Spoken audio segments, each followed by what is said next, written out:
Since my daughter will be going into ninth grade, we had to go to the high school today for a meeting. And in the meeting, they helped her pick out her classes that she may be interested in taking. Now, in any other school meeting, they typically talk to me, but in this particular meeting, they seem to be more interested in talking to Emma, and she seemed to be doing really well, holding conversation during the meeting. So I began to allow my mind to wander off. And as I was sitting there watching her, I was thinking about how I only had 4 years left before she's 18, and wondering how well I have prepared her for that and everything I need to be preparing her for. And then I started to think about all the things I wish I had known when she was younger. And I feel like as parents, we do the best that we can with what we know. I just didn't know as much as I thought I did.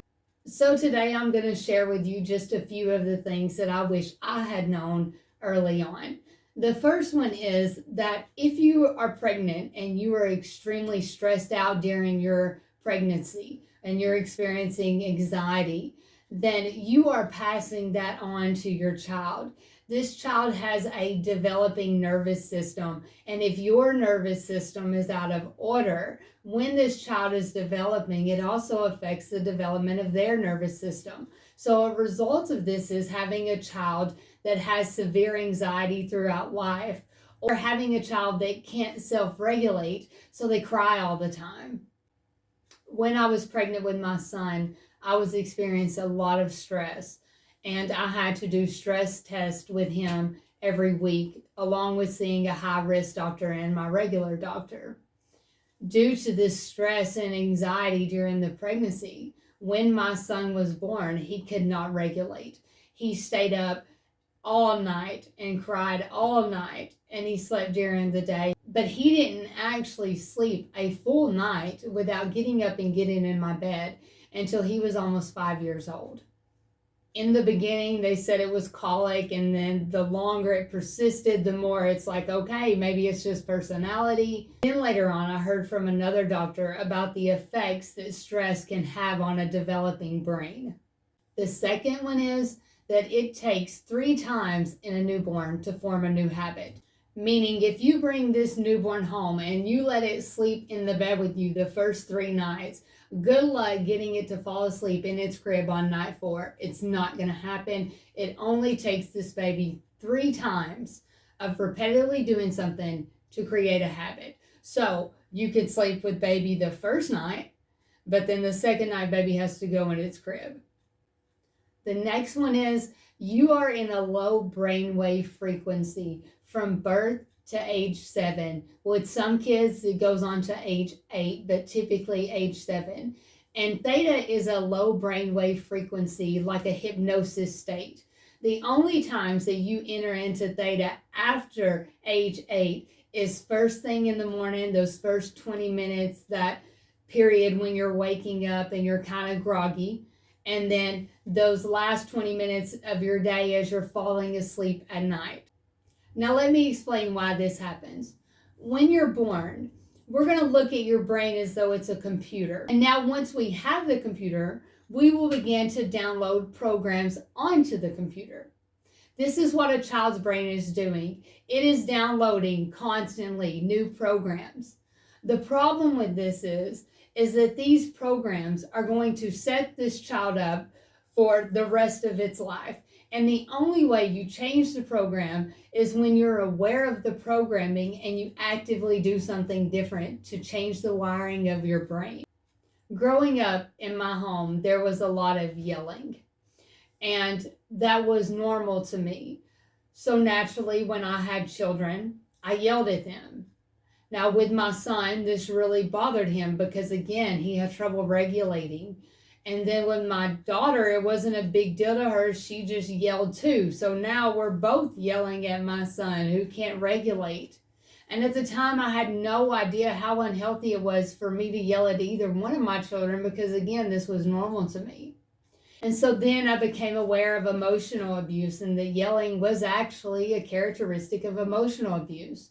So I had to go to my children and tell them this is all I've ever known, but I don't want to continue to repeat that cycle. So anytime you notice I'm raising my voice with you, I want you to instantly say, Mom, you're yelling, so that I can stop.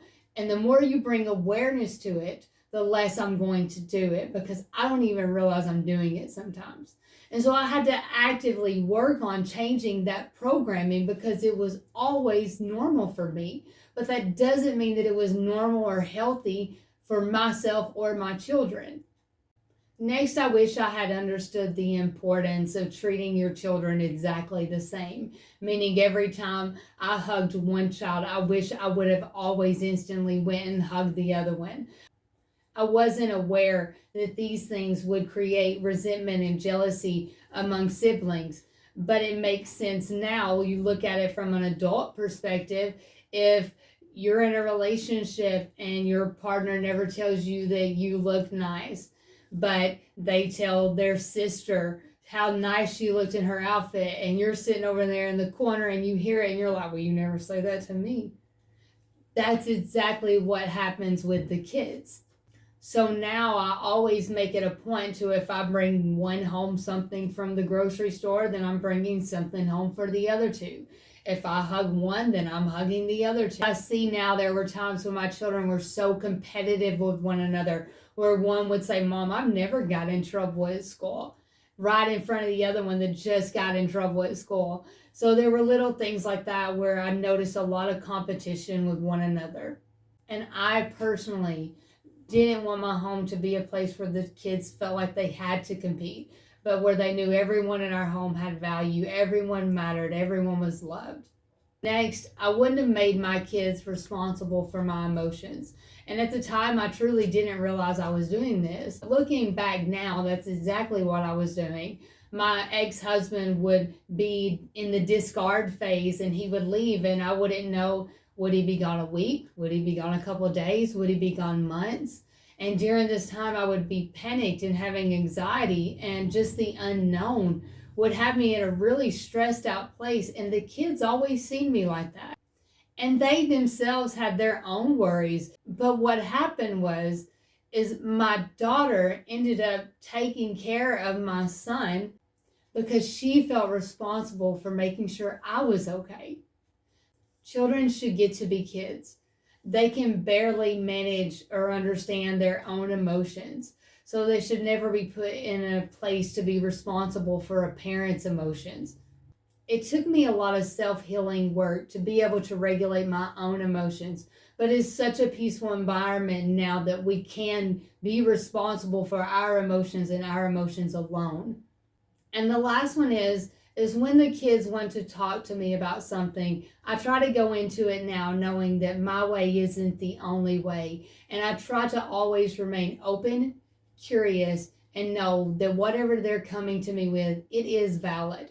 I think that we're taught that good parenting means that the child has an understanding that I'm the authoritarian and that you are the child, and when I speak, you are to be compliant.